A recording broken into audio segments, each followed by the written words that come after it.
Türkmenistan'ın ilginç çıkışlarıyla gündeme gelen Devlet Başkanı Gurbanguly Berdimuhamedov, koronavirüsün ilacının Türk mitolojisi ve halk inanışlarında önemli bir yer tutan üzerlik otu olduğuna inanıyor. Berdimuhamedov, virüsün yayılmaya başladığı dönemde üzerlik otu yakılmasını istedi ve ülkede üzerlik otunun fiyatı aniden 5'e katladı. Türkmenistan halkı, koronavirüs salgınından korumak için üzerlik otunun tütsüsünü kullanıyor.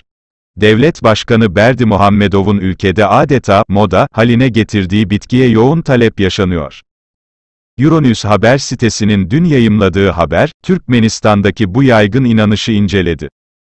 Habere konu olan başkent Aşbakat'ta bir öğretmen olan Ayna Garayeva, hükümetin Ağustos ayında getirdiği Covid-19 önlemlerini harfiyen uyguladıklarını ve talimatları yerine getirdiklerini bildirdi. Kanalıma abone olmayı ve bildirim zilini açmayı unutmayınız.